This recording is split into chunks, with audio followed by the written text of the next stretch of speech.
Bonjour à tous, soyez tous bénis dans le nom du Seigneur Jésus, en ce jour particulier où nous fêtons la Pâque du Seigneur. Que le nom du Seigneur soit glorifié. Nous voulons encore une fois aujourd'hui nous rappeler de ce jour glorieux où le Seigneur a marché sur terre, où il s'est donné sur cette croix, afin que beaucoup puissent être sauvés. Car la Bible nous dit que sans effusion de sang, il n'y a pas de pardon. Et Jésus s'est donné sur cette croix pour nous laver, pour nous purifier de nos péchés.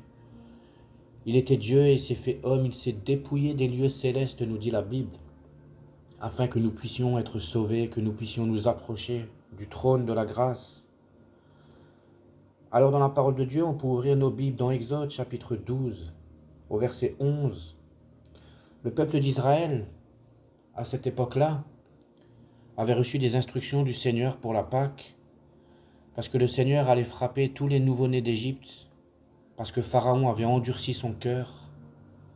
Et le Seigneur avait dit dans Exode chapitre 12 au verset 11, c'est la Pâque, passage, péchard, de l'Éternel. Pourquoi? Parce que l'Éternel avait déjà prévu comment délivrer le peuple d'Israël des mains de Pharaon et comment il allait lui faire passer la mer qu'il ouvra en deux, afin qu'il puisse passer à sec, nous dit la parole de Dieu. Il en est de même pour nous, aujourd'hui qui fêtons la Pâque du Seigneur. Si nous sommes en Jésus, le Seigneur nous préservera de toutes ces choses à venir, de toutes les choses qui vont s'abattre sur cette terre. Quand nous voyons aujourd'hui tout ce qui se passe dans le monde, nous voyons que nous, les enfants de Dieu, nous devons de plus en plus nous identifier au sang du Seigneur, au sang du Christ. Vraiment à ce sang qui a coulé sur la croix et qui a été un signe de témoignage envers les nations et envers la terre, on va le voir plus tard. Alors dans Exode, on peut voir que le Seigneur, à 4 reprises, donne des instructions au peuple d'Israël et il va lui dire qu'ils doivent célébrer cette fête d'âge en âge et à perpétuité. Alors on peut trouver ça dans Exode chapitre 12 au verset 14. En ce jour-là, vous serez en mémorial et vous le célébrerez comme une fête à l'Éternel d'âge en âge. Vous le célébrerez comme une ordonnance perpétuelle. Amen. Exode chapitre 12, verset 14. Vous le célébrerez comme une ordonnance perpétuelle. Dans Exode chapitre 12 au verset 17, vous observerez donc la fête des pains sans levain, car en ce même jour j'aurai retiré vos armées du pays d'Égypte. Vous observerez ce jour-là d'âge en âge, comme une ordonnance perpétuelle. Encore une fois, le Seigneur leur demande de fêter ça, de fêter la fête de la Pâque, comme une ordonnance perpétuelle. Et ce qui est perpétuel ne peut pas être aboli. Amen. Dans la parole de Dieu, toujours dans Exode chapitre 12 au verset 24, vous garderez ceci comme une ordonnance perpétuelle pour vous et vos enfants. Amen. Et quand vous serez entrés au pays que l'Éternel vous donnera comme il l'a dit, vous observerez cette cérémonie et quand vos enfants vous diront « Que signifie pour vous cette cérémonie ?» Alors vous répondrez « C'est le sacrifice de la Pâque à l'Éternel qui passa par-dessus les maisons des enfants d'Israël en Égypte, car il frappa l'Égypte et qu'il préservera nos maisons. » Amen. Alors là, on peut voir, vous garderez ceci comme une ordonnance perpétuelle. Encore une fois, c'est la 3e fois que la parole de Dieu nous rappelle que le peuple d'Israël doit fêter cette fête d'une manière perpétuelle pour eux et leurs enfants. La parole nous dit pour vous et vos enfants. Et quand vous serez entrés dans le pays que l'Éternel vous donnera, comme il l'a dit, vous observerez cette cérémonie. Et là, on voit qu'il va leur dire, quand vos enfants vous diront que signifie pour vous cette cérémonie, vous répondrez, c'est le sacrifice de la Pâque. Alléluia. Alors aujourd'hui, on peut voir dans beaucoup de familles qui se sont réunies aujourd'hui pour fêter la fête de la Pâque. Alors on peut voir que dans le monde, on écrit la fête de la Pâque avec un S, comme s'il y avait plusieurs Pâques. Mais laissez-moi vous dire qu'il n'y a qu'une seule Pâque. La seule Pâque qu'il y a pour nous, c'est le sacrifice que Jésus a fait sur la croix. Il est notre Pâque. Il s'est donné pour nous en sacrifice. Et il n'y a pas d'autre Pâque. Il n'y a qu'une seule Pâque. C'est Jésus qui s'est donné pour nous. Et quand nos enfants nous interrogent sur le sens, la signification de la Pâque, alors excusez-moi, mais La Pâque, c'est pas le chocolat, c'est pas les lapins de Pâques. Il n'y a pas de mal à acheter du chocolat à son enfant, c'est pas ce que je dis. Il n'y a rien de mal à offrir un chocolat à son enfant, mais il faut expliquer à l'enfant ce que signifie vraiment le sens de la Pâque, ce que signifie vraiment le sens du sacrifice de Jésus. Posons-nous la question vraiment, est-ce que nos enfants et nous-mêmes, est-ce que nous sommes au courant de ce que représente vraiment cette Pâque? Laissez-moi vous rappeler le verset de la parole de Dieu, Exode chapitre 12, verset 26. Et quand vos enfants vous diront que signifie pour vous cette cérémonie? Donc là, il y a une question qui est posée. Alors vous répondrez, c'est le sacrifice de la Pâque à l'Éternel. Alléluia. Amen, merci Seigneur. Alors il est vrai que à cette époque-là, le peuple d'Israël avait offert un sacrifice et il en avait marqué les linteaux de ses portes afin que le Seigneur passe au-dessus lorsqu'il frappa tous les nouveau-nés d'Égypte. Mais nous, aujourd'hui, quand on voit le monde actuel et tout ce qui se passe dans le monde, pensez-vous pas que nous devons être recouverts du sang de Jésus, du sang de l'agneau, celui qui s'est donné une fois pour nous? Et alors il nous est dit dans le verset 27,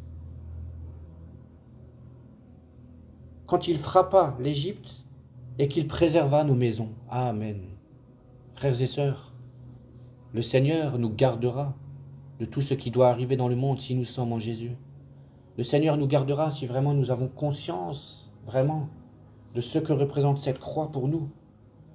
3 fois, le Seigneur va dire, vous observerez comme une ordonnance perpétuelle. Perpétuelle, il en est de même pour nous. Nous devons nous rappeler ce que le Seigneur a fait pour nous. Et on va continuer dans Exode chapitre 12 toujours. Exode chapitre 12, verset 42. C'est une nuit qu'on doit observer en l'honneur de l'Éternel pour les avoir retirés du pays d'Égypte. C'est la nuit. Cette nuit-là, doit être observée en l'honneur de l'Éternel par tous les enfants d'Israël, d'âge en âge. Alléluia. La Pâque aujourd'hui doit être célébrée par tous les chrétiens, par tous les enfants de Dieu, par tous ceux qui ont donné leur vie au Seigneur. Alors vous allez me dire que tout ça, c'est l'Ancien Testament, c'était pour le peuple d'Israël. Eh bien, tout cela, c'était juste l'ombre de la Pâque à venir. Parce que pour nous, actuellement, il nous est dit dans la parole de Dieu, dans 1 Corinthiens chapitre 5, verset 7, 1 Corinthiens chapitre 5, verset 7, « Faites disparaître le vieux levain, afin que vous soyez une pâte nouvelle, puisque vous êtes sans levain, car Christ, alléluia, notre Pâque sans S, il n'y a pas plusieurs Pâques, notre Pâque sans S, notre Pâque a été immolée, alléluia. 1 Corinthiens chapitre 5 verset 7, « Faites disparaître le vieux levain afin que vous soyez une pâte nouvelle, puisque vous êtes sans levain, car Christ, notre Pâque, a été immolé pour nous. » Alléluia Seigneur. Sois béni Jésus, merci Seigneur pour ton sacrifice. Et là il nous dit, faites disparaître le vieux levain. Donc il nous faut abandonner notre ancienne vie, abandonner cette chair, vraiment, donner notre vie au Seigneur. Et quand le Seigneur a été sur cette croix, il y a des gouttes de sang qui sont tombées à terre. Et ces gouttes de sang, ils sont en témoignage contre les nations, contre la terre. Elles ont vraiment été en témoignage. Encore aujourd'hui, ces gouttes de sang qui sont tombées à terre sont un témoignage, sont en quelque sorte un jugement qui va tomber contre les nations, contre ce monde. Le jour où le Seigneur reviendra. Dans Luc 22, chapitre 44, il nous est dit, étant en agonie, il priait plus instamment, et sa sueur devint comme des grumeaux de sang qui tomba à terre. Alléluia Seigneur. Ces grumeaux de sang sont tombés à terre, et ces grumeaux de sang sont un signe, un témoignage contre la terre, contre les nations, contre tous ceux qui n'ont pas voulu recevoir le Seigneur. Et bientôt, cette terre sera frappée par les jugements de Dieu, car la Bible nous dit que les paroles de Dieu ne passeront pas. Le monde passera, mais pas la parole de Dieu. Amen. Et dans Matthieu chapitre 27 au verset 50 à 51, il nous est dit, Jésus poussa de nouveau un grand cri et rendit l'esprit. Et voici le voile du temple se déchira en deux depuis le haut jusqu'en bas. La terre, les rochers se fendirent, les sépulcres s'ouvrirent, et plusieurs corps des saints qui étaient morts ressuscitèrent. Alléluia. Et là, on peut voir qu'il nous est dit, le voile du temple se déchira en deux. Pourquoi? Parce qu'il n'y a maintenant plus aucune séparation entre nous et Dieu, nous qui étions étrangers à l'alliance du peuple d'Israël, nous qui étions étrangers, on ne pouvait même pas fêter la Pâque du Seigneur à cette époque-là. Nous étions considérés comme un peuple impur, comme un peuple exclu. Mais grâce au Seigneur Jésus qui a déchiré le voile en deux, il n'y a maintenant plus aucune séparation entre nous et le peuple d'Israël. Nous sommes tous devenus, nous dit la Bible, des souverains sacrificateurs, afin de donner notre vie entièrement au Seigneur, afin de vivre pour lui, par la sanctification de la chair et de l'esprit, nous dit la parole de Dieu. Et là, il nous est dit, la terre trembla, frères et sœurs. Quand les gouttes de sang ont frappé le sol, la terre a tremblé, et là, le voile du temple s'est déchiré en deux. Mais la terre a tremblé, la terre entière a tremblé lorsque les gouttes de sang ont frappé le sol. En signe de témoignage, quelques gouttes de sang ont fait trembler la terre entière, frères et sœurs.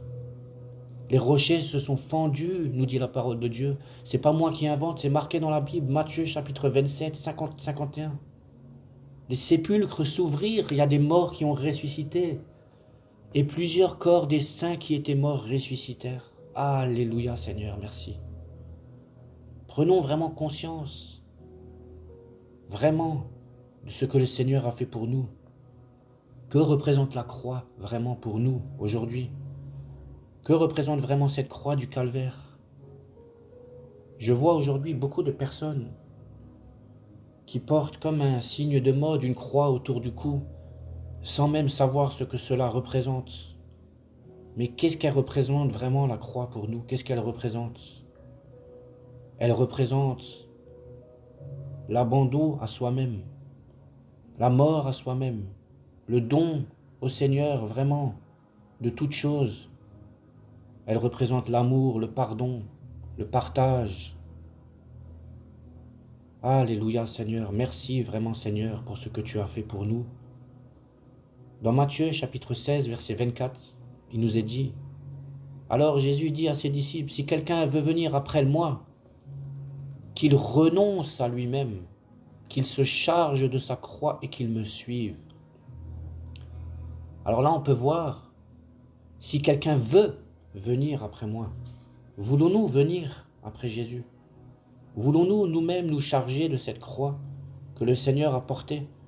Parce que la croix que le Seigneur a portée, nous devons nous-mêmes la porter.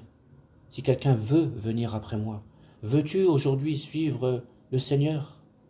Veux-tu suivre la voie qu'il a suivie jusqu'à la mort? Aller même jusqu'au point du sacrifice, cloué sur une croix. Veux-tu donner ta vie sur l'autel aujourd'hui?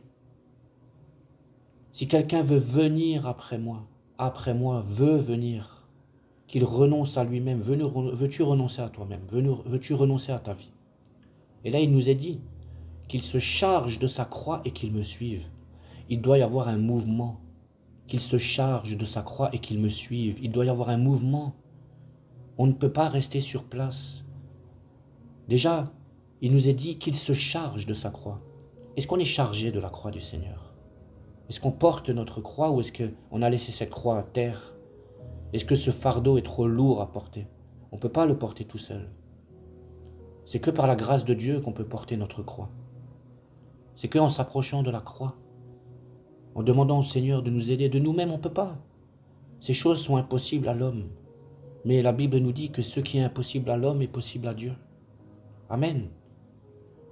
Il nous est dit qu'il se charge de sa croix, alors chargeons-nous de notre croix aujourd'hui. C'est pas facile, c'est vrai, aujourd'hui. C'est vraiment pas facile, on vit dans un monde très compliqué. Mais le Seigneur revient bientôt. Et il nous est dit, toujours dans la fin de ce verset, Matthieu 16, 24, et qu'il me suive. Alors frères et sœurs, suivons le Seigneur dans ces derniers jours. Rappelons-nous aujourd'hui que notre Pâque s'est donné pour nous laver, pour nous purifier de nos péchés, pour nous sanctifier. Nous avons accès maintenant auprès du Père. Rappelons-nous ce jour, aujourd'hui, ce que le Seigneur a fait pour nous. Voilà, soyez tous bénis dans le nom du Seigneur Jésus. Je vous souhaite à tous une bonne Pâque. Amen. Sois béni Jésus.